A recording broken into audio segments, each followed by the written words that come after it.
Okay, so before we start, I want to just ask the audience, what kind of front-end technology are you using? Like, are you using a JS framework? Are you using jQuery? Are you using vanilla JavaScript? So how about we go through, start with you, Nicholas, first. Currently, I'm using, there's legacy code with CoffeeScript and jQuery, and I'm moving on Hotwire with Stimulus and JavaScript. Nice. You're using CoffeeScript and jQuery and with a bit of Hotwire. Yeah, Got it. I'm moving on my personal project. I'm really moving into the Flex ecosystem. So. Mm-hmm. Got it. By the way, if you're not employed, you can skip. But if you want to talk, you can skip. It's okay. Go ahead. I'm using Vue.js. Vue.js. Okay. What about? The last project that I worked with was TurboLinks. Okay. TurboLinks. Yeah. Vue.js. Vue.js.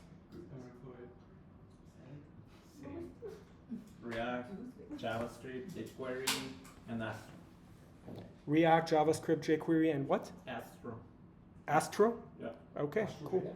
Yep. Yeah, so it's an interesting variety. Some people are still using traditional technologies like jQuery or even CoffeeScript, but there are a few out, and there's a number of people that are using Vue.js, and one person's using React. So yeah, do you want to say something, Thomas? I would say jQuery and then CoffeeScript is more legacy technology. Right, right. jQuery is still actively developed and still maintained, so I wouldn't consider that legacy, but CoffeeScript is certainly legacy. So the topic today is front-end Ruby with Glimmer DSL for web. I'm a senior software engineer at Lexop. I've been here for about 2 years, and I have 20 years of software engineering experience using Ruby, Rails, Java, and Visual Basic. First of all, the Ruby is available on the WASM, so the WebAssembly.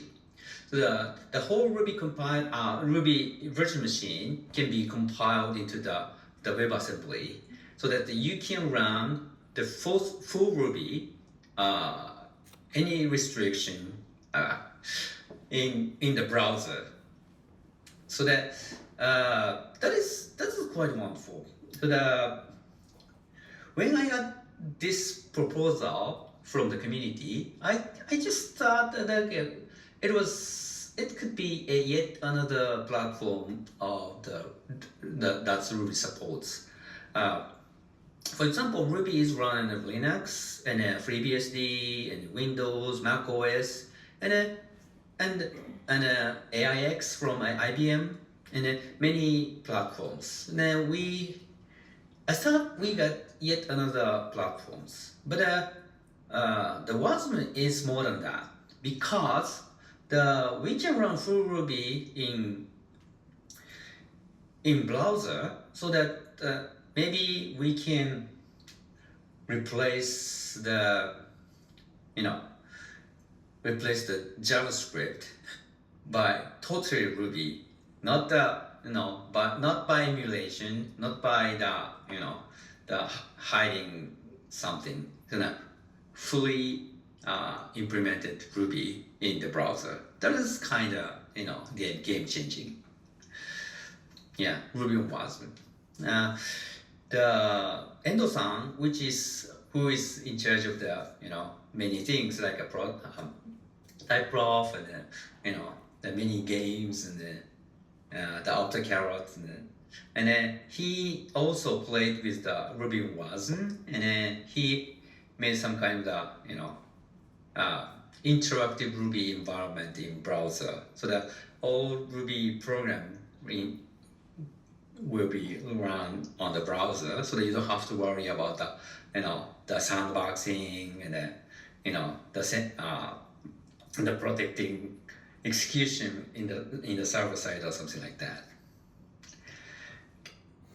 Okay, so that was Matz, the creator of Ruby, giving a keynote speech at RubyConf 2022, which I've presented at as well. And he was telling us that with Ruby WASM, you can actually run a fully compiled Ruby in the browser using WASM technology. And that means we can start to explore replacing JavaScript, which is what he said, with Ruby, which is great. But however, there is another option, which is Opal Ruby. Opal Ruby is a Ruby to JavaScript transpiler, which I've actually covered in a previous talk at Montreal.rb 6 months ago, titled Intro to Ruby in the Browser.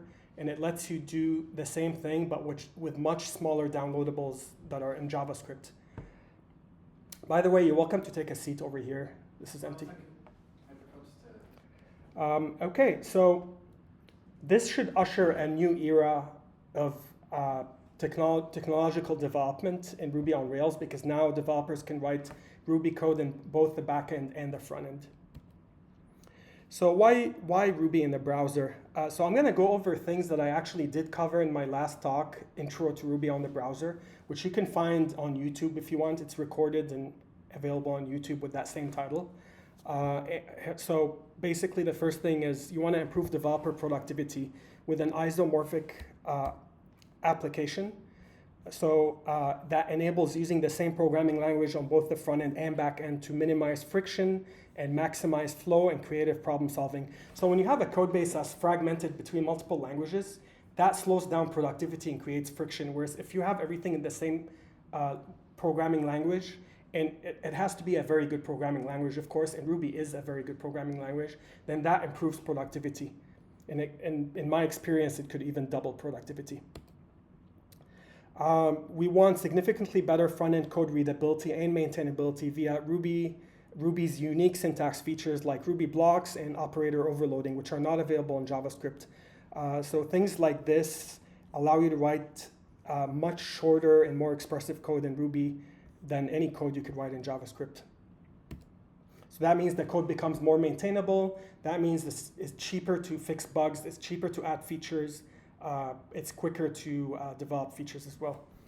So JavaScript is just in general an awful confusing programming language. It's famous. There's a famous story about it getting developed in about 7 days or 10 days when the first web browser was created by Netscape, if I remember right. And so it's not a language that was very well thought out. And to this day, because they try to keep backwards compatibility, there are a lot of nonsensical things in JavaScript that we suffer from. Also, if you're writing code like this, even with the latest ECMAScript releases, this code could be improved in Ruby. So if I rewrite it in Ruby, there it is. It's just 2 lines of code.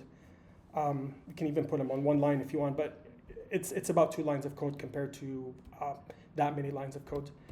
So Ruby is definitely a game changer, because if I'm writing half the code or even less, I'm like doubling my productivity. It's that simple, which is huge for any company that wants to compete in the market against their competitors. Ruby's ability to build declarative internal DSLs to write lightweight front-end GUI code that can mix logic unobtrusively will enable you to adopt a one-language approach instead of the confusing mix of JavaScript, HTML, JSX, templates, etc. So there is a library written on top of Opal Ruby called Iniceta, where somebody created a DSL in Ruby for the front end that lets you write the code similar to this, where you can say div dot food ingredients, and this becomes a class. It's kind of like saying div class attribute food ingredients. And when I do this, it opens the content of the div, and then you can put stuff in. So I can put a header declaratively. I can put a UL inside it, and then LIs that are generated with logic. And I can add if statements directly. So unlike ERB, where you have to open a scriptlet, we don't have to open scriptlets anymore here. It's just, you are in Ruby already. You can just add Ruby logic immediately when needed. You can do each iterators. You can do whatever you want in Ruby. There's no more need for scriptlets like in ERB. And also, JSX forces you to use a lot of curly braces to mix logic with structure. Here, we don't have to do that. We are in the same language. So this code becomes this once it's translated into HTML that is mounted in the browser in the DOM of the page that you're seeing. So yeah, use JavaScript libraries from Ruby with enhanced Ruby code, having higher readability, maintainability, and flexibility. So I mean, there is a library called jQuery Opal that lets you use jQuery from Ruby using Ruby code. So I can say document ready. So that means on document ready, I want to execute this code. And here element is like the $sign in jQuery. So we're writing more English-like Ruby code that's a lot more readable. in Ruby now that's doing the work of jQuery, but also we're mixing it with some of the Ruby capabilities of doing iterators like reject, select, etc. So it improves readability, maintainability, and flexibility. Also, it enables us to reuse some Ruby gems on the front end, which is great. And Ruby also has better core APIs in general than JavaScript, like the APIs for array, hash, enumerable, string, symbol, etc. Ruby's metaprogramming facilities are generally superior to those of JavaScript. Like you can, for example, we have RSpec in Ruby that lets you write tests in a very English-like way. There is a version of RSpec for Opal Ruby, actually. So there is an Opal RSpec as well that's similar to this. And we can save development time by reusing Ruby code between the front end and the back end. That's a very big one. Right now, nobody who's using React or Angular or anything on the front end with JavaScript is able to, in general, reuse Ruby code from the back end as is. Whereas here, you can actually, if I have code that contains logic for calculating taxes, I can reuse the same exact Ruby code in the front end and calculate them instantly in the browser in front of the user without having to re-implement everything in JavaScript. So that's another productivity booster that would save time and shorten the time for delivery. Transfer developer skills, Ruby skills from the back end to the front end. So there are Ruby developers that are more comfortable in Ruby on Rails and ERB, and they might want to transfer their skills to the front end. Well, if you're using a front end Ruby technology, then they can do that now. So, so that covers the benefits of transitioning from JavaScript to Ruby, but what are the trade-offs? It's always good to think of the trade-offs as well. So JavaScript cannot reuse back-end Ruby code.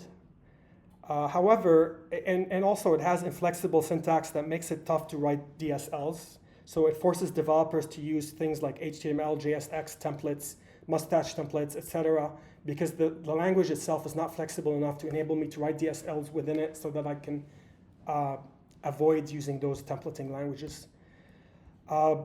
Browser debugging has a one-to-one mapping to the code, however, so that's a plus. So the first two are minuses. This one's a plus. When I open JavaScript code in the browser, it's usually a one-to-one mapping to the code. However, that's not 100% true, because if I'm using the latest version of ECMAScript and I'm compiling it to an older version of JavaScript, then by default, the one-on-one mapping will break. But fortunately, browsers support a feature called source maps, so source maps enable you to keep the one-on-one mapping. However, JavaScript does not enable full transfer of Ruby skills from the back end because it's a different language, but it's natively supported by web browser. But that's, again, not 100% true if you're using a newer version of ECMAScript that's not fully supported by browsers yet. However, Ruby in the browser, by comparison, can reuse back-end Ruby code. It has a very flexible syntax and the ability to build DSLs that let you mix structure and logic in one language. Browser debugging does not have a one-to-one mapping. However, with source maps, you would still have one-to-one mapping. So actually, when I debug Ruby code in the front end using Opal Ruby, the browser opens the exact Ruby file that I wrote in the back end, that I served from the back end, and I can debug exactly the Ruby code that caused the problem. So I don't ever have to do the debugging in JavaScript, even though I'm using a Ruby to JavaScript transpiler, because of using source maps. So it's not a real problem. It does enable full transfer of back-end Ruby skills. It requires server compilation and download, however. So JavaScript, if I'm not using the latest ECMAScript, I can get away without compilation. With Ruby, something like Opal Ruby, I do need a server-side compilation. So yeah, let's get started by talking about Glimmer DSL for web. So during the last talk 6 months ago, I ended the talk by mentioning a future project that I was working on called Glimmer DSL for web that would enable people to use a Ruby DSL for building web front ends completely in Ruby. The technology is very feature complete for building front end interfaces to a point where I can replace React completely with this, and I end up writing half the code at least, at most, or something like that. I'll get into that in a second. So it's a Ruby in the browser web front-end framework. So kind of like how there are a lot of JS frameworks like Vue.js, React, Angular, Svelte, etc. This is a Ruby in the browser web frontend framework. And it runs on Opal Ruby today. In the future, I'm going to explore running it on Wasm as well, Wasm Ruby. So that way it becomes platform independent in the front end. But for now, I'm starting it on Opal Ruby because Opal Ruby downloadables are only in kilobytes, whereas Wasm requires you to download 10 megabytes if you want to use it. So I did a quick experiment with this. So I spent one weekend recently taking a web page from our web application at Lexop and rewriting it completely in Glimmer DSL for web. And the web page is written in React originally. So originally this one web page, the one web page had a table, it had pagination, it had sorting support for the table, and it had filters for the table. So think of it as a very basic table basically that is completely fully featured for what tables expect, which is pagination, sorting, and filtering. So the original code in React, it was like one giant file that was written with 523 lines of JavaScript and JSX code. When I refactored them and rewrote them in Glimmer DSL for web and pure Ruby, and Ruby, sorry, the front-end view component became 40 lines of code, a tenth of the lines of code that was originally there. However, the problem with the React code was that React encourages you to do state hooks and effects. But the problem with state hooks and effects is a lot of the time people will abuse them and mix a lot of business logic into the view component, and it becomes like a mess. So the nice thing about Ruby is it enables you to just do basic object-oriented programming. So I felt like I can breathe again normally. I can just do MVC and MVP. So I just refactored the presentation logic to a presenter, the model logic into a model, and there's also an API class that will handle talking to the server for API calls, and that's it. And then the view component became just view, and it became very clean. I'll show you an example of that in a moment, but basically by doing this, I shrunk the total code from originally 523 lines of code to 296 lines of code. So that's about 56%, so about half. So I kind of halved the code by switching from this technology to that technology. But not only that, it's actually much more maintainable and readable and well-organized code with better separation of concerns. So not only is it half the code, so that means you can finish features at half the time, but also I can maintain it in half the time and much more simply. One of the problems with React is although they support components, by the way, Glimmer DSL for web does support components too. Components is a very old feature. React acts sometimes like they invented it, but they didn't invent it. Components have been around since the 90s at least. But the thing about React is the way it makes people mix effects and state with the view logic tends to encourage developers to mix a lot of logic with components, which then makes components less reusable. So we had a problem at work where every time I needed a dropdown, it had the business logic of what that dropdown was displaying. And if I wanted to use it somewhere else, I saw that unfortunately one developer would copy the code and paste it 5 times, at every place they needed to use it. Because although React gives you components, if you're writing them with hooks and effects in a way that's not well separated of concerns, you end up having to duplicate that code if you want to use it elsewhere. Whereas this encourages better, drier code that makes that one dropdown reusable cleanly without any business logic mixed in it. And I'm going to show you code in a moment. So here's the first example. Hello form MVP. So this is a form that follows the MVP pattern, which is a variation of MVC, meaning model view presenter, which is kind of like model view controller. So it has validations as you saw. So I enter a name, I enter an email, I add contact, and it adds it, but it's validating along the way.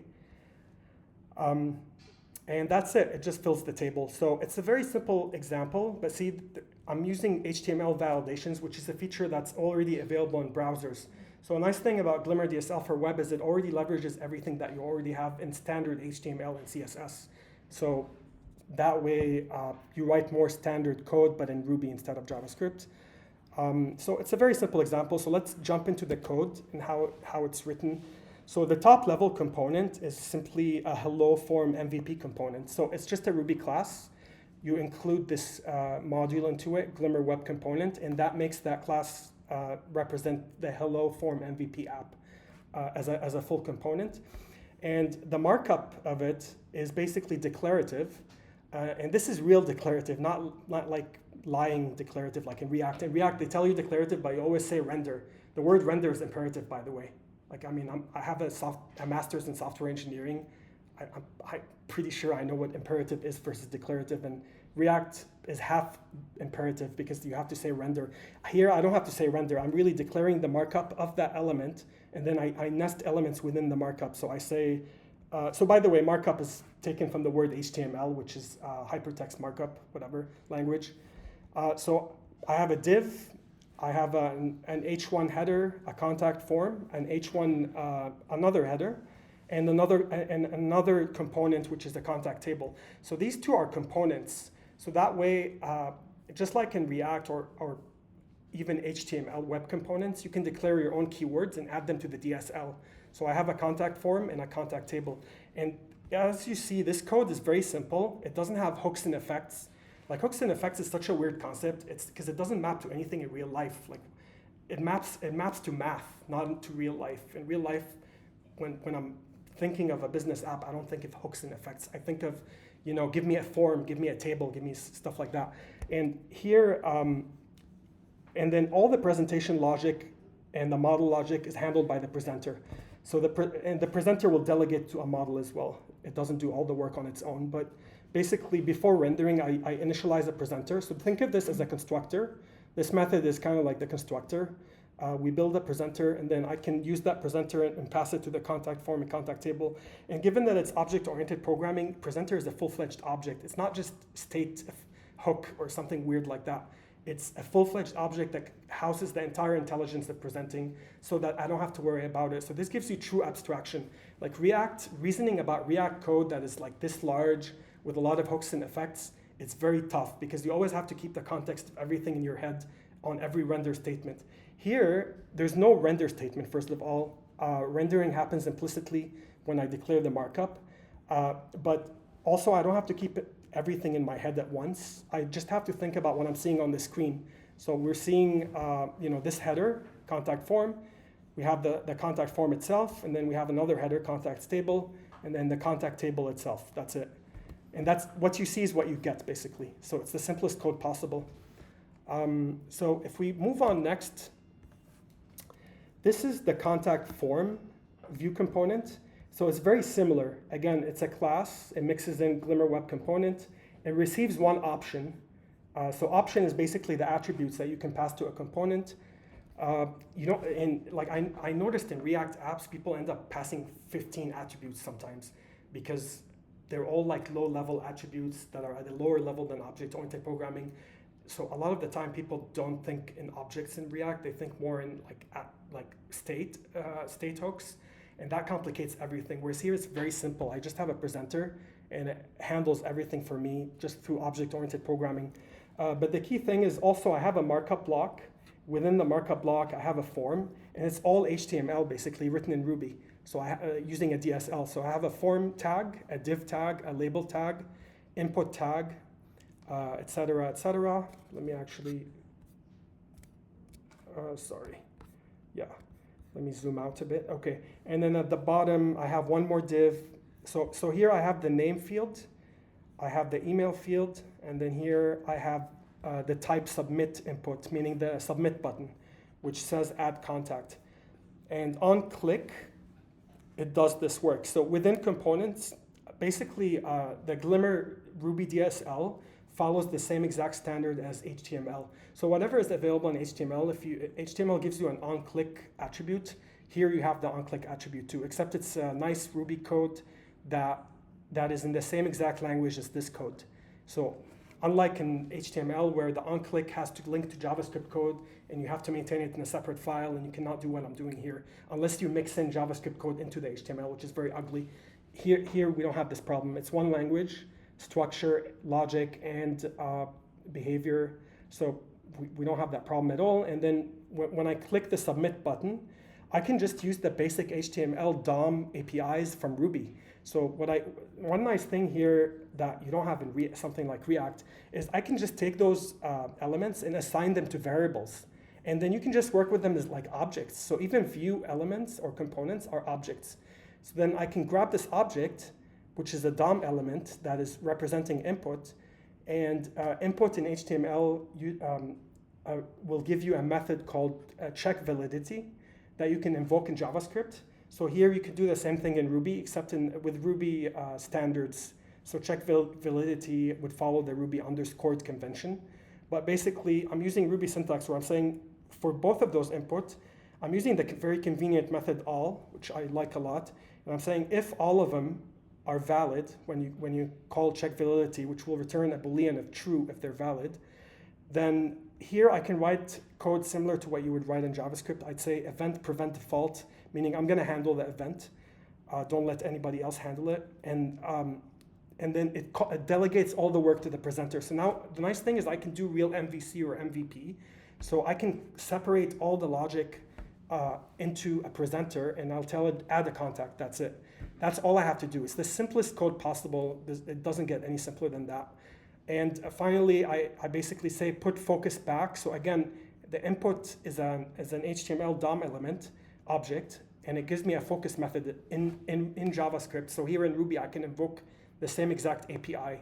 The same exact API is available in Ruby, so I can say focus. And when I focus, basically, if I go back here, you'll notice, okay, so it validated because I didn't enter the right name. So see, if I try to add a contact without it being valid, it validates. But eventually, as soon as it submits, it's going to jump back to name. So yeah, see, it jumped back to name. That's because of the focus call that I have over here. The last thing here is style, which I have collapsed. I'm going to expand it on the next slide.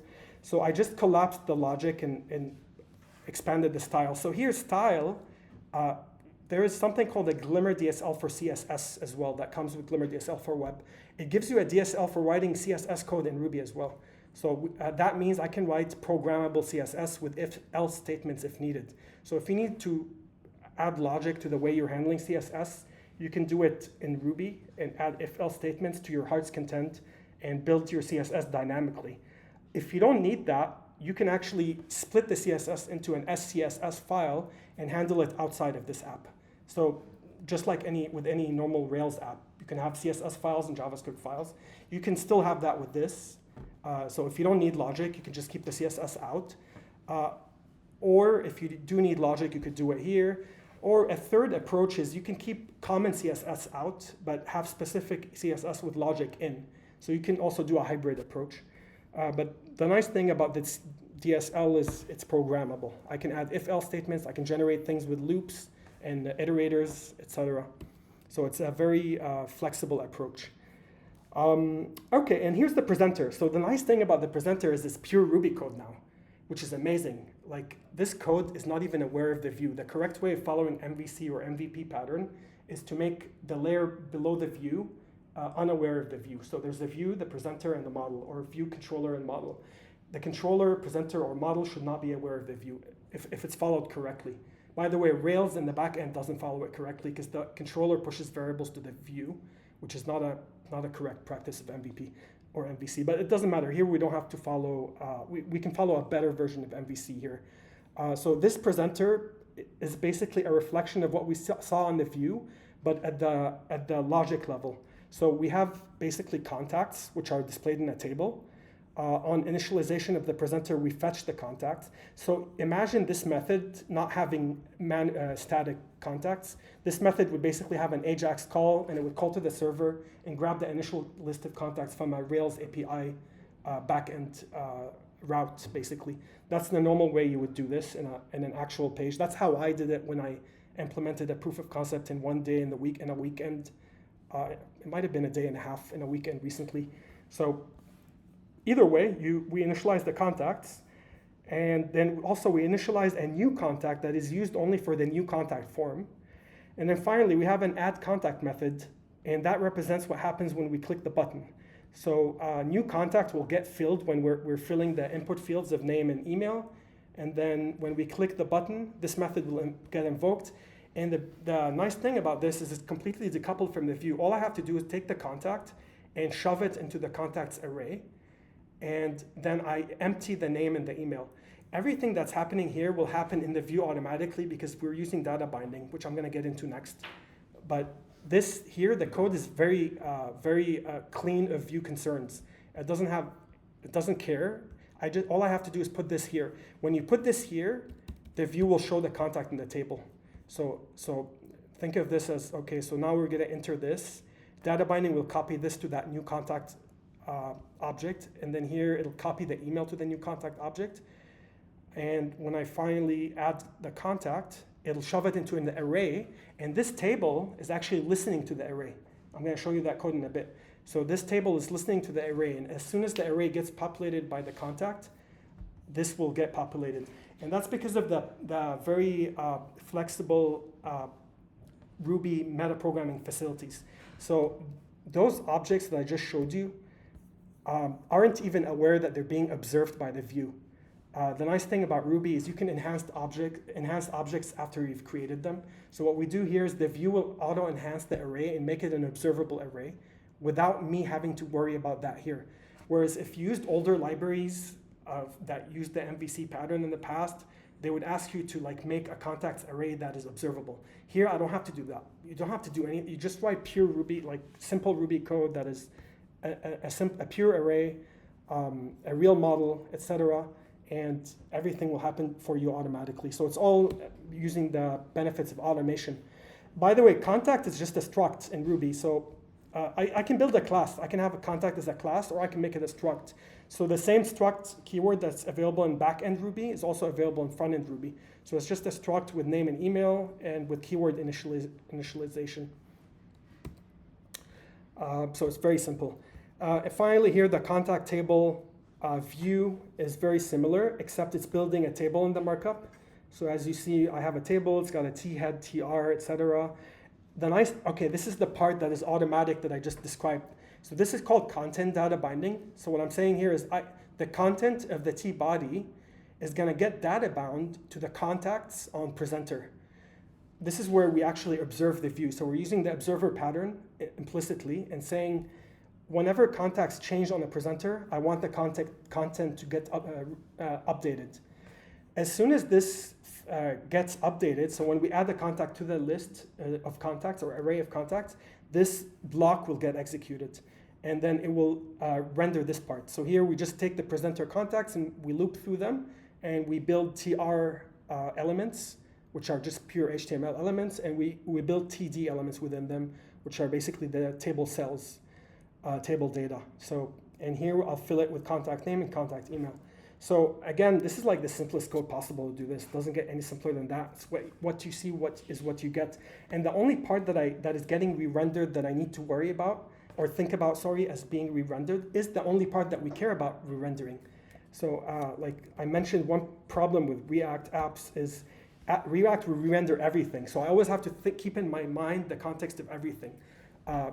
And it's true that they use virtual DOM behind the scenes to avoid updating everything in the DOM, but still, as a developer, developers do have to keep the context of everything in their head to make sure that if I update this part, it's not breaking this part. Whereas here, only the part that's changing is the part that is getting re-rendered. Everything else is static and stable. So that means this library does surgical updates. So it doesn't have to worry about updating everything. It only updates what changes, that's it. So performance is pretty fast. I mean, I tested it with our work app, and performance was as good as what I had in React, practically. I mean, React might still be a bit faster, but it doesn't matter for our business. For a lot of normal business needs, this is fast enough. This is very fast, actually. So the last thing that I need to cover, let me see. Oh yeah, the styles. So this is also CSS, Glimmer DSL for CSS. One thing to keep in mind is, given that we're using a Ruby DSL, these are behind the scenes implemented as methods. So this method, border spacing, in CSS it has a dash. Anything that's dash in CSS becomes underscore in Ruby. That's the only thing you have to translate in your head. Otherwise, those rules, so the reason we have R is it's a rule. Every block is a rule. And I can use the word rule if I want, but I provide an alias, which is just R, if in case you want to use the alias instead, because the alias is just shorter. But yeah, this is again CSS for the table. So yeah, now that I went through a full-fledged example that covered almost everything, almost everything in the Glimmer DSL for web, let's dig down into what are the Glimmer Ruby HTML DSL basics. One thing though that I left out, that I skipped over, very quickly is, so I covered content data binding over here, but I did not cover standard property data binding. So let me go back into standard property data binding. So here, when we have an input field for text and for email, as you notice, not only do I have attributes set here for the HTML elements like type, ID, required autofocus, which lets you leverage all the features of HTML, like HTML validations, but also I can open a block and add data binding statements within it. So here I'm saying I want the value of the input to be bidirectionally data bound. So using Ruby operator overloading, I can actually just use the double arrow symbol to very fluent, like expressively say that I want two directional data binding that will connect any changes that happen to the name on the new contact model to the value of the input. So that means when the user types anything into the text field, it'll automatically get copied into the name of the contact. And if I go and update the name of the contact and clear it, so as you saw in the presenter here, after adding the contact, I actually clear it. I say take the name of the contact, take the email of the contact, and set them both to empty string. As soon as you do this, the change cop goes to the other direction. So that's bidirectional data binding. So like Ruby gives you a very unique version of data binding that's unavailable in any other JavaScript framework. So that's what that is. So let's get into Glimmer Ruby HTML DSL basics. So for example, you have an HTML document. So yeah, Glimmer Ruby HTML, the Glimmer Ruby HTML DSL enables building web user interfaces with a Ruby embedded or internal domain-specific language. So a DSL is a domain-specific language. Can anybody here explain what a DSL is for others who don't know what a domain-specific language is? Could somebody provide an example or an explanation? Just to have some audience participation. Okay, go ahead, Thomas. So like in the Rails you have like has managed, that would be If you could speak a bit louder, so it's so recorded on the mic. In Rails you have like has many associations that DSL in Rails, right? So it's not Ruby itself, but it's a language created out of Ruby to make your work basically simpler and abstract all the internals so you don't have to do it yourself. Basically. Yeah, exactly. So DSLs let you create a language that's internal or embedded within Ruby, meaning a language within a language that lets you pretend that you're in a specific domain. So what Thomas just mentioned, which has many associations or belongs to, etc. in Rails, that lets you define the domain of relationships and associations in relational databases. So that's what has many or belongs to is. Whereas here, the domain is building a user interface HTML document. So that's why here it's an HTML DSL. So that's the focus of this DSL, and it lets us use keywords that are from the HTML domain, as you saw already. Like I was able to just say form, input, label, button, etc. Anything, table, tr, td, everything that's available in HTML is now available in a domain-specific language within Ruby. So yeah, you can say HTML. Actually, sorry, let me cover the bullet points first. So element, keyword. So first, let's start with number one. The first concept is element keywords, meaning this DSL, the first thing you want to know about it is what are elements or element keywords. So keyword means what is the word that's representing the element. So you can have an element called input, for example. So the keyword is input. And in Ruby, though, it's underscored case. So it does follow the Ruby conventions. It's a declarative way of building HTML. So declarative, not imperative. The imperative way, for example, like in Java Swing apps, if I'm building a user interface imperatively, I have to say composite, add control or add something, and I would add a control within the composite. Like I can add an input field within a div, for example. I have to say it imperatively. I have to say div.add this. That's imperative. Whereas here it's declarative. I just put the elements within each other, kind of like in HTML, and Glimmer will automatically infer the structure you're building in HTML from it declaratively without you having to say add this and add that, or append this or prepend that. So and behind the scenes, they're just implemented as Ruby methods behind the scenes, or they call them in Ruby messages, Ruby messages. So yeah, you can have a keyword like HTML, head, body, form, input, label, select, option, table, t-head, t-body, tr, th, td. We saw all of those already. h1, h2, h3, section, ordered list, unordered list, list, item, division or whatever, span, p as in paragraph, strong, emphasized. Or you can build your own components. So I can make my own new keywords and add it to the DSL. So I can have address form, like I already showed you examples of that. Contact form, I just showed you that. Contact table, etc. And by the way, contact form and contact table, if I were to go back to their element declaration, so Glimmer tries to do convention convention over configuration, just like Rails, as much as possible. So the convention here is, if I build a class in Ruby and I mix into it Glimmer web component, it'll automatically take the name of the class and underscore it. So now I have a component called contact underscore form. So as you saw on the first page when I used it, contact underscore form. So automatically Glimmer will handle this for you. You don't have to do the work yourself. All you have to do is declare a class, and whatever you use for the name of the class in camel case will get underscored and will become the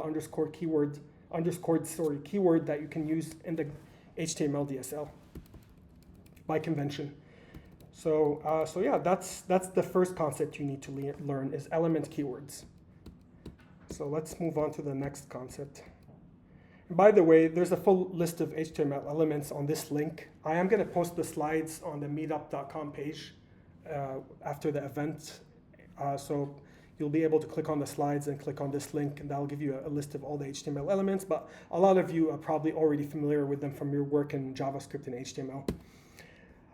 The next concept is element arguments. So you can pass elements arguments in Ruby, and the arguments either constitute attributes that are in a hash or keyword args, or text content if it fits on one line. So they're actually optional.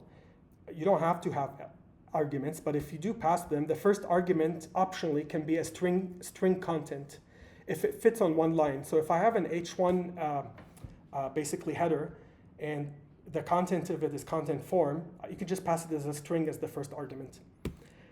The rest of the arguments are a hash of HTML attributes, or a different way of thinking about them is their keyword arguments using the newer versions of Ruby, which, Opera Ruby runs Ruby 3.1 if I'm not mistaken, so it does support keyword arguments.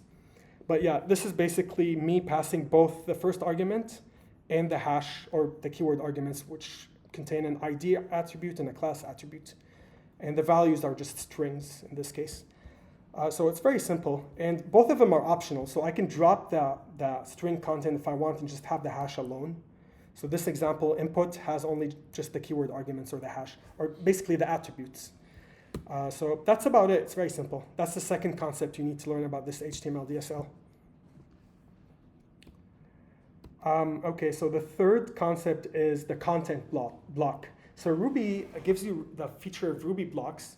And when we're writing Ruby blocks over multiple lines, usually you say do end. Like for each element in this array, do, and then you write some logic inside the do end block, and then you say end at the end. Here, intentionally, because we're in a DSL within Ruby, we're not going to follow the conventions of Ruby for multi-line blocks.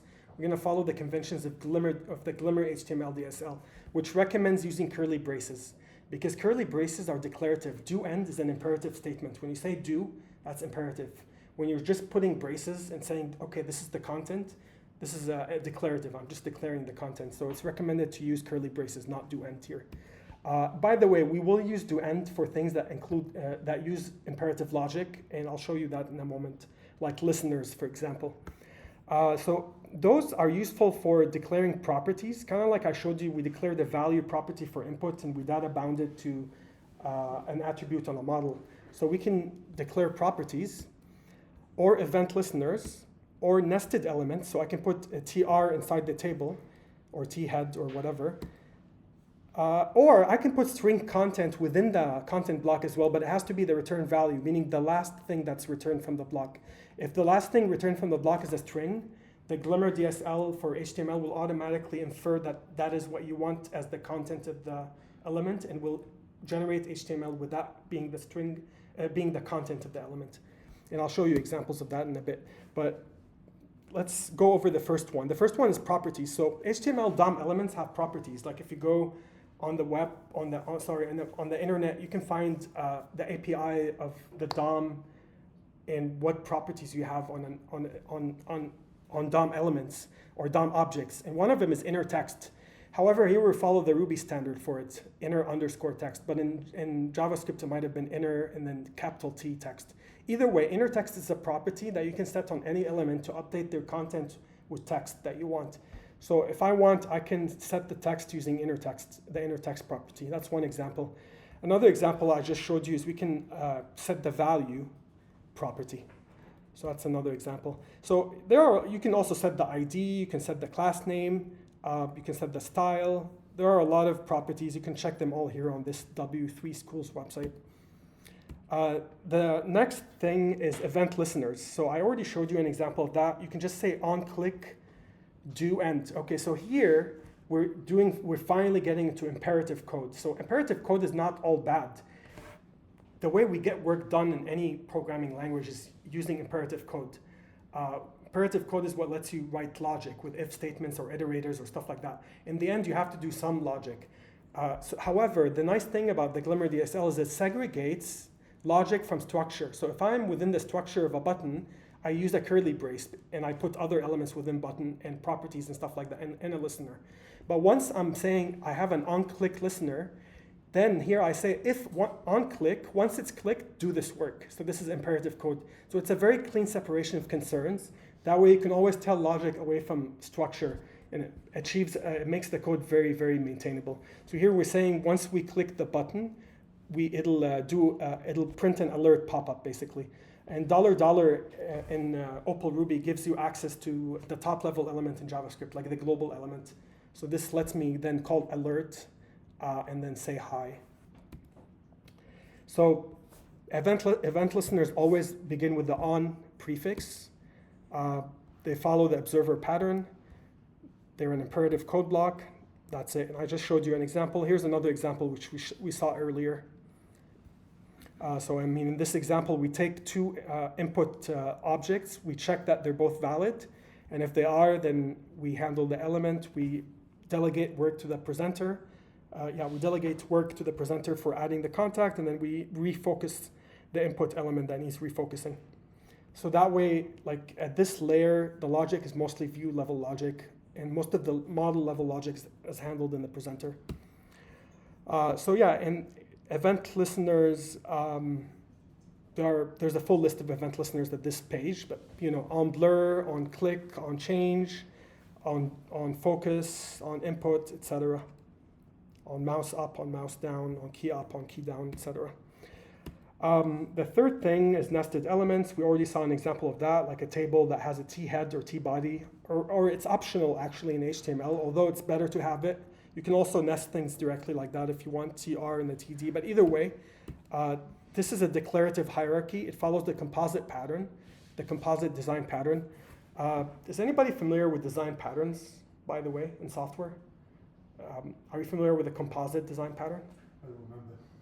Yeah, the composite design pattern is basically tells you that objects could be modeled as composites and leaves, and any object that is a composite can be composed of other objects, whereas any object that is a leaf cannot contain anything. So for example, an input element usually will not have anything nested underneath it. However, a div will have many things nested underneath it. So that's the composite pattern. So that's what HTML is actually an application of the composite pattern. And here we have HTML in the Ruby DSL. So it's the same thing. Here's another example, which we saw already. Okay, the last thing is string content. So if you want, you can put string content as the return value of the block.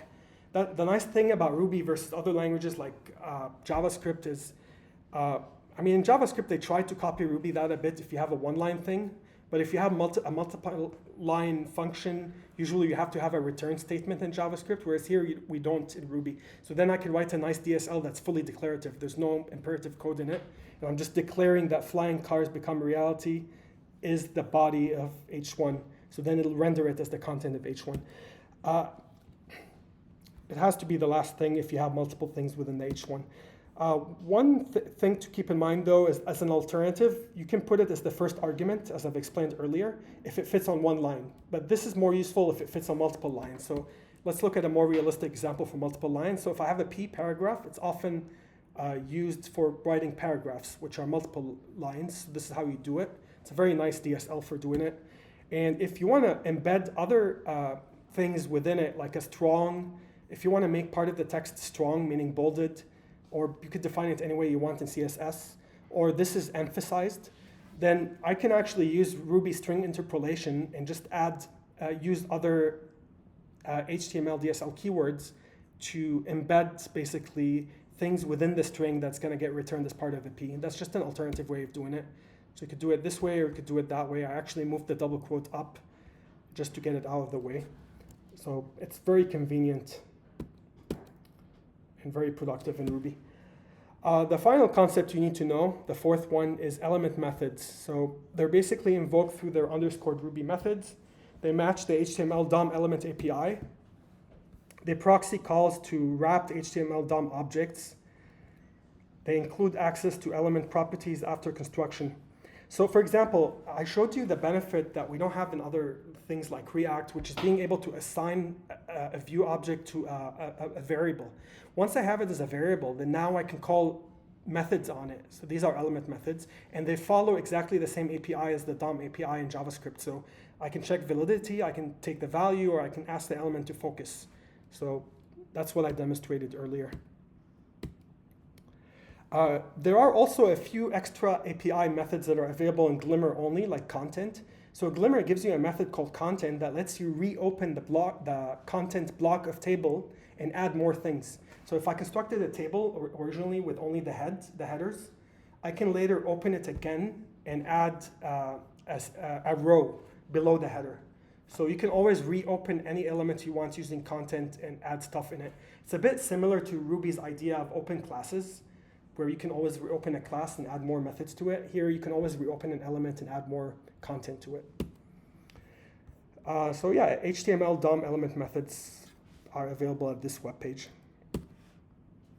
So let's get deeper now into how we use all of these concepts together. So usually you want to follow the MVC software architecture or a variation on it.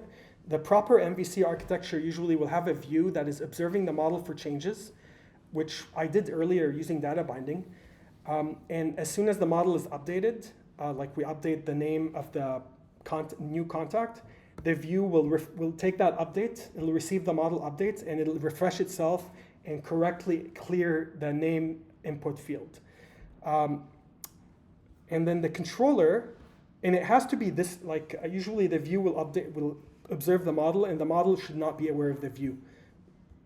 Which is exactly what I showed you earlier. The model was not aware of the view. The content also will observe the view for changes and will manipulate the model. Sorry, the controller, not content. The controller in our case was basically the event listener block. So it's an implicit controller. You don't have to declare explicit controllers like in Rails. I'll show you what I mean in a second. So here, if I have an on-click keyword and then I have a block, this block is the controller. It'll basically observe the view, and as soon as something happens, like the button is clicked, the submit button, it'll execute this code. So this is basically the controller, which is this block observing the view, and when the event happens, then it'll delegate work to the model. In this case, the model is the presenter. So the presenter actually is a bit of a gray area. Presenter is both a controller and a model, but I'll get into that in a second.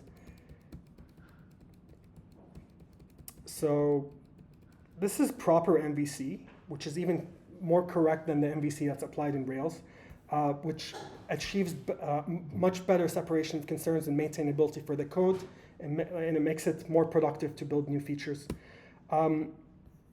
And the observer pattern, basically, I just described the observer pattern already and gave you examples of it, but also Glimmer gives you the keyword observe in case you want the view to explicitly observe the model without data binding. So I can either observe the model with data binding, like I showed you earlier, or I can use the observe keyword and observe the model without data binding to observe an attribute on a model for changes, and then I would execute a block once a change happens. I'll show you examples of that in a moment.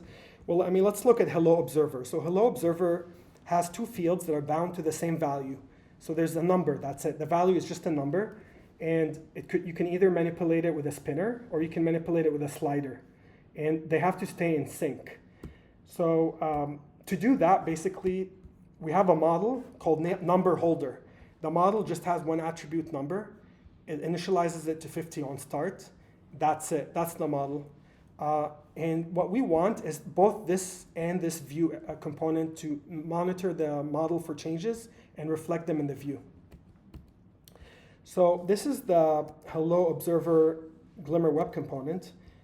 So there are two new blocks that I haven't showed you before render and after render. I'll get into them in a second, but first, actually I showed you before render, but I haven't showed you after render. Whoops, sorry, I messed up. Okay, so the markup though is what matters the most. In the markup we have a div.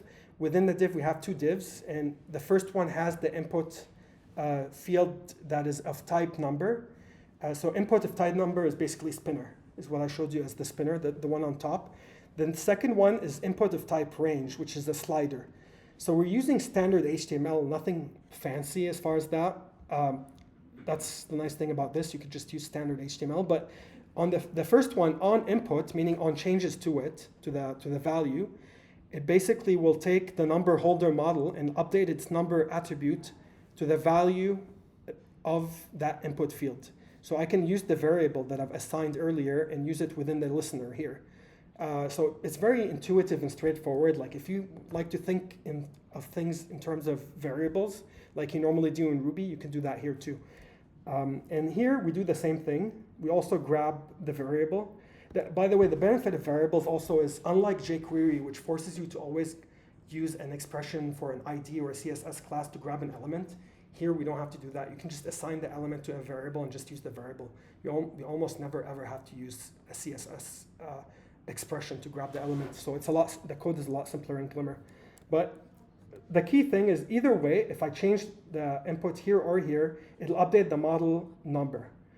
Now, if you do that, then if I change number here, it'll update the model, but this wouldn't get updated. The way to have the other view component get updated is it has to observe the model. So that's the other part of MVC, is the view has to observe the model as well. So to do that, here in the after render block, which executes after you built the markup elements, this will let you attach observers after you built the user interface. So then I can attach an observer on the number attribute on the model and say, if this changes, fire this block, do this work.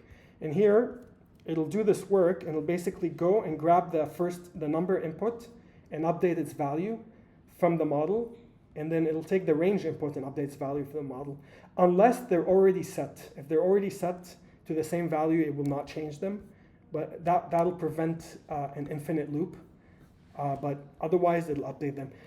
So the nice thing is this will end up making you be able to reflect your changes in the other element without touching the other element. So if I change this one, it'll change that one.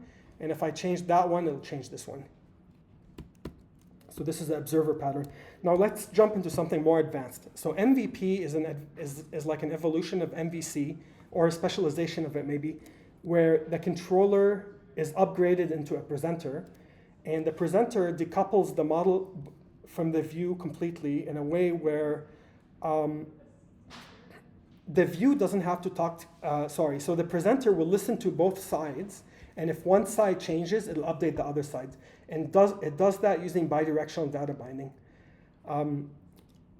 So let's talk about bidirectional data binding. So the basic version of it is called property data binding.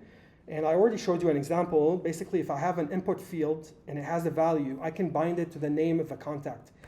And that way, when the user types something in that field, the value automatically gets saved or persisted into the name attribute on contact. And if I change the name on contact, it'll automatically clear or change the field in the view. So it's a very, very simple way of thinking about user interfaces. In my opinion, it's a lot simpler than using something like React, because you don't have to keep the context of a full method that's rendering anymore. You just think about this tiny, tiny little part that's only just the value and the contact name. And you just think, the way I think about it is the way I write the code. Like in my head, I'm like, I want this field to show me the contact name. And when the user types something in it, I want it to go into the contact name. Well, that's exactly what this double arrow says.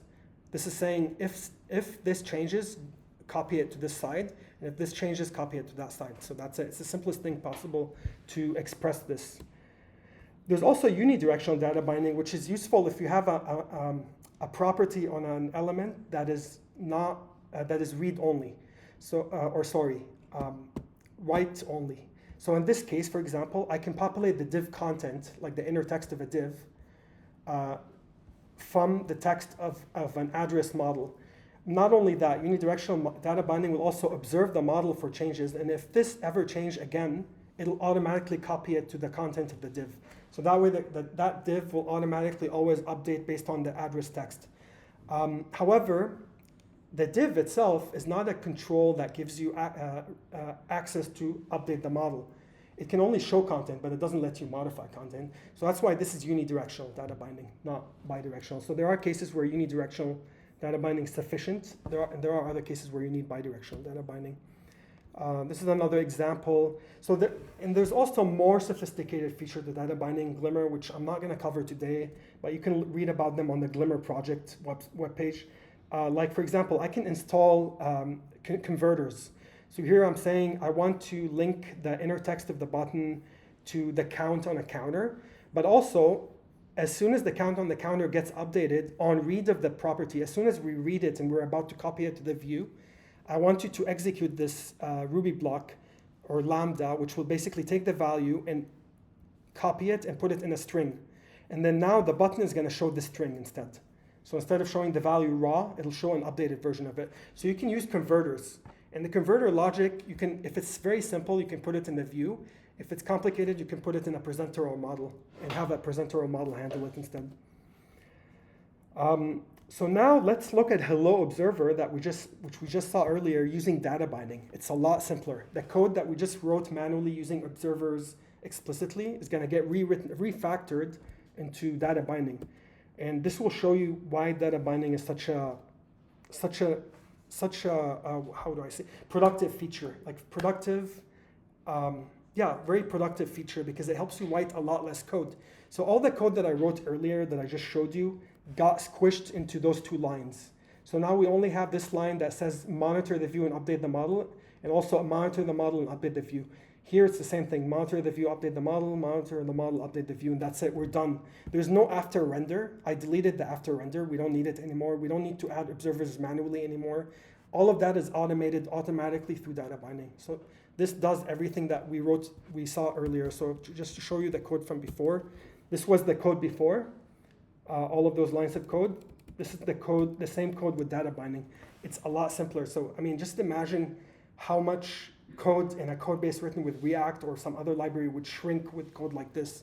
It's unbelievable. Like I already showed you in a real application, when I did an experiment, it cut down the code to 50% or 56% of it. So this definitely is a huge benefit in Ruby versus JavaScript. The last thing about data binding that you need to learn is an advanced version of data binding called content data binding, which basically lets you do the same thing, except you're updating the content of an element. And I already showed you an example of that, like the content of a table got updated as soon as we added a contact to a contacts array. So it always lets you monitor an attribute on a model, which could be an array, for example.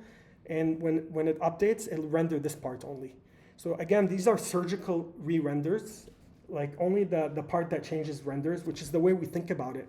The thing that I've always found weird about React is it re-renders everything, and it forces me to think about everything, whereas here I don't have to worry about everything. Just the part that changes is the part that's gonna get re-rendered.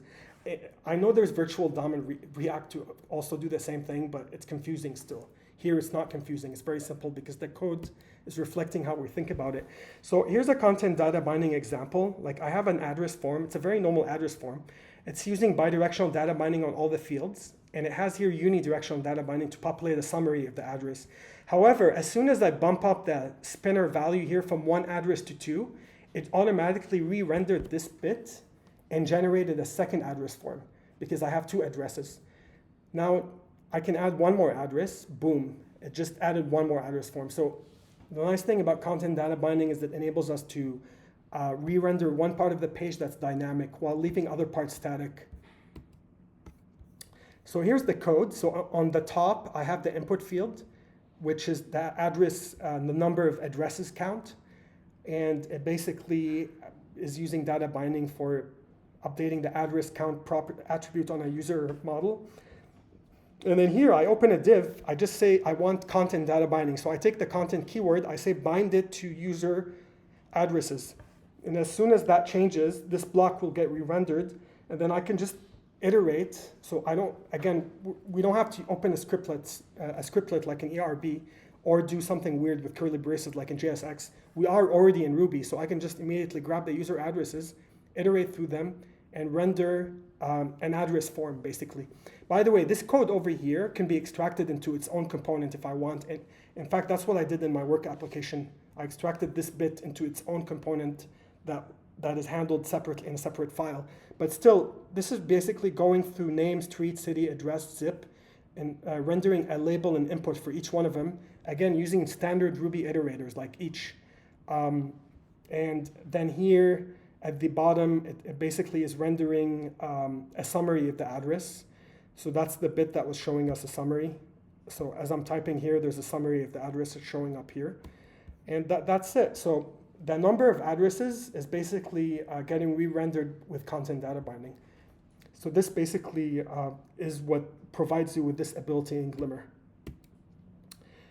So that's pretty much it for data binding. We're done with that. So we're getting into the final part of the presentation, which is Glimmer Web Components. So I already chose to show you Glimmer Web Components from the start with the Hello Form MVP example, but let's get into them in detail. Basically, you just declare a class and mix in Glimmer Web Component. It generates a new Ruby HTML DSL keyword, like I already showed you. That's an underscored format. The address, for example, an address form class would generate address form keyword. You can define options. I already showed you an example of that. That can be passed as hash arguments. You can define a markup block, which I already showed you declaratively. And you can have a before render and an after render block. One thing to keep in mind is this is not like React. Rendering usually happens only once. That's it. It doesn't re-render all the time. The only places that get re-rendered again are the places where you're using content data binding or property data binding. And property data binding doesn't re-render. It just resets a property on a DOM element. Whereas content data binding re-renders, but surgically, only the tiny little part that's changing. And if I have a class that I've declared as a top-level component, it has a render class method that you can call in order to render and mount the component in the body of a document by default. Or I can pass a parent option that will give and specify a CSS selector to mount a single page application somewhere inside the HTML document. So if I have a website that is like this part is rendered by ERB and then this tiny little part I want it rendered with Glimmer because it's dynamic, I can keep everything in ERB, but this one little div, you can pass the CSS selector for it, like the ID, and it'll render the Glimmer component within it only. And the rest will be managed by Rails in ERB. So yeah, this is an example of doing that. I'm going to show you more examples of that in a second. Markup root is just an API method within a component that lets you grab the root of the markup if you want, the root element. However, so the key thing, however, in more practical use of Glimmer, where you're going to use it in real apps, you would basically, so for example, React gives you something called React component using the React Rails plugin, or gem, sorry, Ruby gem. Here we have a Glimmer component Rails helper method that lets you embed any Glimmer component within any ERB file in Rails. So for more serious use, that's how we would use it. It enables rendering any Glimmer component in an ERB file. We need to make sure to include the Glimmer helper and application helper or any Rails helper that is being used for a view. But once you do that, then you get the Glimmer component method. And that lets you render things within part of the page. So, for example, I can have an address container, and I can render a few things in pure HTML in ERB, but then only this part I want it rendered in Glimmer. So here I can render an address form component, Glimmer component, and then you can pass it its options in Ruby from ERB. So I can pass it all the options I want to pass it from the server, and then it'll render it, and then it'll hydrate itself, and then show up as basically front-end code. And from that point on, this address form will get managed separately from the rest of the ERB document as a front-end Ruby component. So, I mean, we already saw a lot of components. I'm just repeating the code here, but we already saw it. We had a top-level component that rendered a contact form and a table. We had a contact form component, and we had a presenter, a model, and a contact table component. So we already saw a lot of examples of that. One thing that I already talked about a bit, which is within paragraphs, the Glimmer DSL will behave differently. It'll return strings instead of objects, which will enable us to basically concatenate within a paragraph. Usually you want to use these tags like strong, emphasized, BR for a new line, etc., like subtext, whatever, in order to customize the way the paragraph text is looking. So to do that, Glimmer will enable you to like generate text like this more conveniently in Ruby. And I already showed you an example. Like I have a P, and then I can open a string, and then I can put these things using string interpolation. That way I can embed other tags within the P very conveniently without using without having to open an element the same way as the P is open. This is just string interpolation, which is a lot simpler. Glimmer DSL for CSS is another thing I already covered. It gives you a rule with a selector and an expression. You can have multiple expressions within the selector, or sorry, within the block. And you can use the word rule or use R. I already showed you an example of it. And here, if you have dashes, they become underscores. Otherwise, values here are just strings. And by the way, like sometimes, so there are a few recommendations on HTML and CSS web pages about try to use more CSS classes over embedded styles. However, so sometimes if you're worried about those, if there's a slight performance hit of embedding styles directly within the document versus using styles outside separately, but generally in my experience and a lot of like simple web pages on business apps, the performance hit is very minimal. It's not even noticeable. It's like 1 or 2 milliseconds. Like people won't notice. So a lot of the time, embedding a style tag like this is fast enough in my experience. But if you do have performance concerns, you can always extract this CSS code into a Sass file and manage it separately. And everything you could do in Sass, you could do it here too, because it's just Sass is Sass, and you can. This is just HTML, so it'll get styled by Sass as well. Otherwise, in the future, there are thoughts about perhaps supporting the idea of styled components like from React, where if I add styles to a component, it'll auto-generate a CSS class for it in the back end, so that way it'll optimize performance to avoid embedding styles in the component directly. But in my experience though, honestly, a lot of the time, even if I do embed a style in a component, it's fast enough when I render the page. But if there are concerns for it, I am considering in the future doing the same exact thing of auto-generating CSS classes based on this, because this is just Ruby code in a DSL. So when I interpret the DSL, I can do whatever I want. So we could add that behavior in the future. Ajax is one last thing you need to know. but we're done really. This is beyond Glimmer. So Glimmer includes the Opal jQuery gem, which is useful for Ajax, because jQuery gives you very useful capabilities for doing Ajax requests. And it has the same high-level APIs as jQuery, except using an HTTP keyword. So you say HTTP get, you pass it the URL and options, and then you receive a response and you do work with it. So it's all similar. One thing to note is when I receive the response body, it's a pure JavaScript object. It's not an Opal Ruby object. So you have to wrap it with native to turn it into an Opal Ruby object. So that's just a small, tiny thing to be aware of. In the future, Opal is actually exploring right now auto-converting or auto-wrapping JavaScript objects, pure JavaScript objects, into Ruby objects in the future.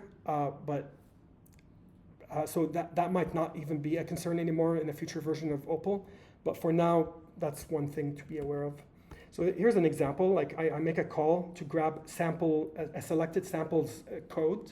And when I receive the response, I take the response body, I wrap it with native to make it a Ruby Opal object, and then I invoke the code attribute on it. So it's basically JSON, and the JSON, when it becomes a Ruby object, it has a code method. And then I can grab the code, and then I can set it as the selected sample. So now let's look at a real app built with, this is like the last thing I'm showing you, a real app built with this. So there's an app called the sample selector that I built and put in its own GitHub repo. That is basically a Ruby on Rails app built with Rails 7 written in Glimmer DSL for web to demonstrate Glimmer DSL for web. And it shows you all the samples that come with Glimmer DSL for web, but also it shows you the code and its syntax highlighted. So it's showing you that you can build quite like the sophisticated app very quickly. I built it very quickly. The syntax highlighting, I was able to just use a JavaScript library for that, and I delegated all the work to it. And the nice thing about when you're in Opal Ruby, you can integrate it with any JavaScript library. So I just integrated it with something. I built this very quickly, and the code is just amazing. But basically, it lets me look into any application, and like for example, Hello Observer, and then click Run, and it runs it right away, and puts it in the browser, and it gives me a back button. And then I can click it, I go back here, I go here now, Hello MVP. That's the app that I just showed you earlier. So fill out this field. So if I just put John like this, it's not gonna accept it. It's gonna say, give me an email. So let's give a valid email. Boom, it just added it to the table. This is the Hello content data binding example that I showed you, which allows you to regenerate this area with extra addresses when needed, but it also maintains the data. So if I do John Smith here, I'll put Chicago, for example, Illinois. See, it maintains the data. It doesn't lose it when I refreshes. So, and this is demonstrating Hello Glimmer component. But yeah, let's look at the code of this. So what's more interesting is the code. So, by the way, I'm using Gladiator, which is an API, an IDE built in Ruby using Glimmer DSL for SWT, which is one of the Glimmer libraries for desktop development. So let's check the sample selector. So this is it. The sample selector is basically, this entire app is this component, sample selector. And it has a root container. It says here, run a sample or view a sample's code. So this is what we see here. And then it has code container. So code container is this part.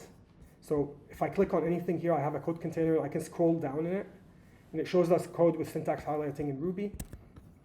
And samples, the samples table is this. This is the samples table. And the samples table basically will use an each statement and use the sample selector presenter and loop through the samples and present them to the user. The last sample is a special case, so it needed a run and code action, so I added run and code actions for it. I'm not going to get into that for now. And here's the CSS for it. It's just using Glimmer DSL for CSS. So it's a very simple app. And if we look into the presenter, so yeah, we're using data binding. So here we're using data binding for detecting the class name of an element. So if I select an element, the CSS class for it changes, and then it gets a different color. So here, when I select it, it becomes blue. So this is happening using this line. I'm basically data binding to the selected sample on the presenter, and if it's me, then I become selected. If it's not, then I become unselected. That's it. It's very simple. And then there's an on-click action that will select the sample when I click it. So when I click it, it selects it. So let's look at the presenter. So it has a number of samples. I have sample names here. Okay, so this is the method that lets me select a sample. And as soon as I select it, it fetches the sample's code. And when I fetch the sample code, it does an AJAX call using jQuery AJAX. And it does HTTP GET. It calls, now this calls to a Rails controller. So I have a Rails controller called samples controller. That is very simple. All it does is it renders a sample. And if you it renders it as JSON. So if we look at the sample model, RB, actually I have it open already. It's just a simple Ruby model in Rails that is initialized, and it has an as.json method which gives all the fields that are needed for representing it as JSON, which to us what matters the most is code. The most sophisticated part is code. Code will actually use a Ruby code in the back end to look up the actual code of the Ruby gem of Glimmer DSL for web and grab the code of that sample from it. So this is pure Ruby code. You grab the code from it, and it removes the license also, and it returns it in the JSON. That's it. So nice thing is, like, you have all the all the features of Rails in the back end, but then you can integrate them to all the features of Glimmer in the front end. So you get something very, like, such a simple, productive way of building the app. Like, the code is extremely simple. The methods are generally very simple. This method, load sample, will actually, based on a sample name that was selected, will load the Ruby file for it from the library, from the Glimmer DSL for web library. On the front end, though, not back end, on the front end. The reason why this code is a bit tricky is because Opal Ruby uses this technique of whenever you use a require statement, it links to a new JavaScript file, it compiles a new JavaScript file as part of the bundle. So in order for it to know what files you need to have in this app, I need to explicitly have require statements for all of them. So whenever you link to a file, you have to have a require statement. So usually this works fine when, like, for example, here I have require relative from here, and I'm linking from the view, I'm linking to the presenter and to another view element, which is the back anchor link, which we actually saw. It's the link that lets me move back. So this is a component as well. But basically this, so this usually works very well. Like, whenever there's a require or require relative, Opal will add that JavaScript file to the bundle. However, if you're doing it dynamically, Opal will not know what to load. So that's why one thing to be aware of is if I'm ever linking to things dynamically, I have to add them explicitly like I'm doing here. But to be honest, that's not a real concern. In real apps, you don't have to do that. Like, 'cause when I built my app for our work web page, I never had to do load dynamically. The only reason here I have to load things dynamically is I'm loading Ruby samples dynamically, which is a very rare use case. So I'm just explaining why I have a big load state method here. Otherwise, this method would have been very short. But yeah, that's it. It's a very simple presenter, and as soon as I click on one of those, it loads this, and as you saw, it just populates it into, it fetches the selected sample code, and it sets it into this variable. And then now this variable is actually data bound here, see? We have data binding to the presenter on this attribute, and as soon as it's updated, I have a converter where it says on read of the data, invoke the highlighter, which will then invoke syntax highlighting on this div. And that's what adds the syntax highlighting to the Ruby code. And the library I'm using supports all programming languages, so if I had HTML, I can highlight it differently if I want. But yeah, that's pretty much it. It's very simple. That's a real example of how to use Glimmer DSL for web in a Ruby on Rails application. So what is the future of Glimmer DSL for web before we wrap it up? We already support Glimmer web components. However, the new HTML web component standard has support for slots now. So I'd like to add support for web component slots to Glimmer DSL for web as well. There's going to be a front-end routing DSL to be able to enable the back button in the browser, have browser history, and friendly URLs. So I want to add automatic support for that. It will not necessarily be completely automatic. You still have to declare the route names and map them to components the way you would do in React, for example. But either way, I need to provide a router DSL, though, for that. Kind of like how we have a router DSL in Rails in the back end. I'd like to support that on the front end with a Glimmer router DSL. Support HTML web components. So this is more about, I want to be able to detect HTML web components, which is a standard independent of any JS library or front-end library, and reuse them from Glimmer DSL for web. The benefit of that is then I can reuse a lot of libraries, as well as you can convert any React component using a library called React to web components or React to component. I forgot what it's called, and then reuse any React component from Glimmer DSL for web. So that way, if we have an app with legacy React code, you can reuse it in Glimmer DSL for web with no problem, because it's simply an HTML DSL, and HTML web components are just HTML keywords. They make React components usable as HTML keywords, basically. GRB support. So GRB is basically providing a Glimmer RB. Glimmer RB is basically providing an alternative to ERB that is written in Ruby.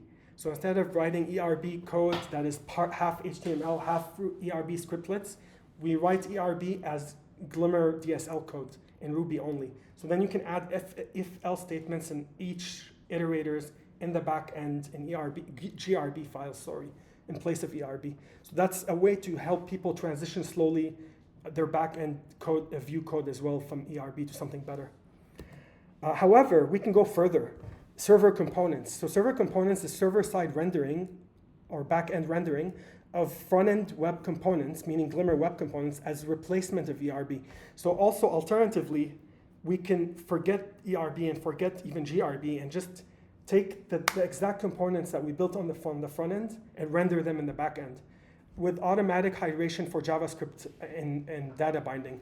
For JavaScript event listeners and data binding. So if there are on-click events or on-change or on-input or any data binding arrows, we would auto-hydrate them as soon as the element, the component renders in the front end.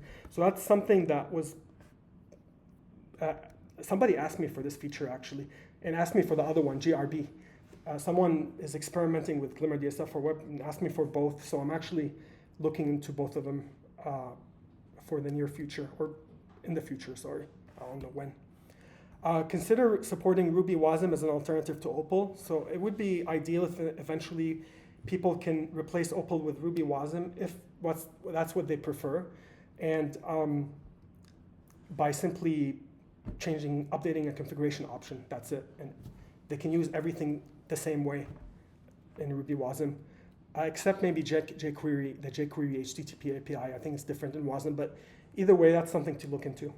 I mean, I might be able to add an adapter to have one AJAX API as well, but for now, I'd like to at least support the DSL itself in the same exact way in both WASM and Opal. Explore a DSL for Web Canvas API. So if people want to do Canvas graphics, I want to look into a Ruby DSL for it. Explore how to integrate with WebSockets. That's an interesting technology to integrate with. And explore how to integrate with Hotwire Turbo. So Hotwire Turbo is kind of orthogonal to Glimmer DSL for web. Glimmer DSL for web is about front-end code written in Ruby. Hotwire Turbo is more about back-end generation of element replacement code without writing JavaScript. So they're similar, but they're not the same. It would be interesting to integrate between them when needed. So yeah, that's it. I'm done. So in summary, Matz, we started with Matz talking about how Ruby in the browser could become the future of Ruby and how it could replace JavaScript. We talked about why we want to use Ruby in the browser. We talked about options and trade-offs between JavaScript and Ruby in the browser. We went through a full-fledged example called Hello Form MVP that showed a form and a table, including other features like data binding and content data binding. We looked into the Ruby HTML DSL basics, like elements, arguments, content, and methods. We looked into the MVC pattern and observers. the MVP pattern, model view presenter, and data binding, like property data binding, bidirectional or unidirectional, and content data binding. Glimmer web components, Glimmer paragraph formatting elements, Glimmer DSL for CSS, Ajax with Opal jQuery HTTP, Glimmer DSL for web sample selector Rails app demo. That's about it. I have a bunch of links here for the Glimmer DSL for web project, the previous talk that this is continuing, which was Intro to Ruby in the Browser, and a blog post announcing this project's beta release when it was released. So let's start with the Q&A period. Any questions? Who wants to go first? Can go first. About Go ahead. testing framework for Ruby or Rails. They will continue working with that with Glimmer. Yes, so as far as I know, Opal Ruby does have testing frameworks. It has something similar to RSpec. Yeah. So you can write that sort of testing in the front end if needed. However, if you're able, given that we're using MVP and MVC, it lets you have very clean separation of concerns. Given that you can extract presenters and models in a way where they would not be dependent on Glimmer or views, you can test those presenters and models using just Minitest or RSpec in the backend. You don't even have to write front-end tests for them. So that's a very, very beneficial thing as far as using Ruby in the front end, is that you can write back-end tests for them.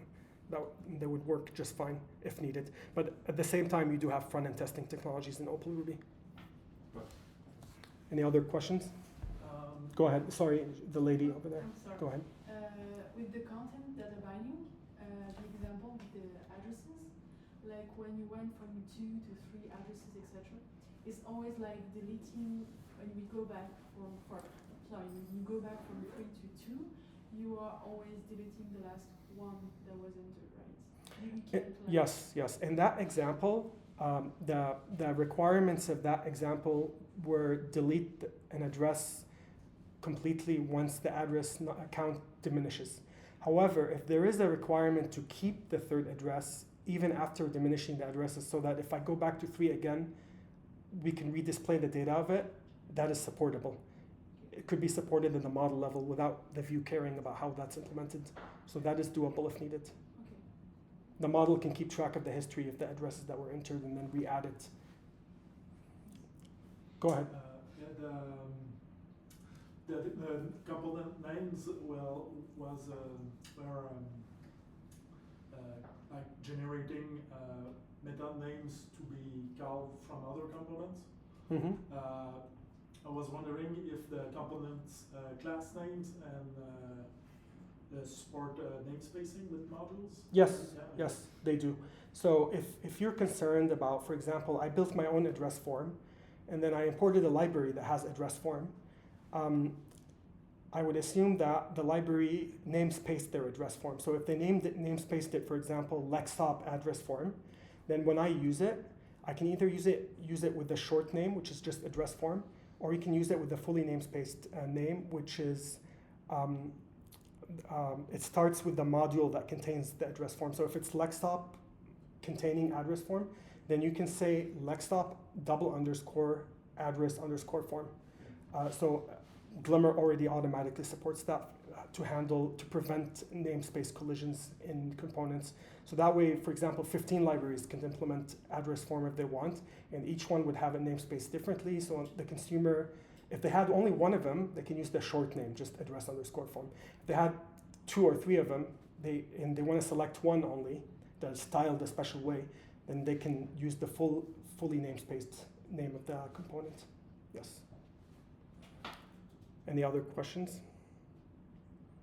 Okay, thank you everybody for hanging out with me for this long. It went way over the time that was expected. Thank you very much. Thank you.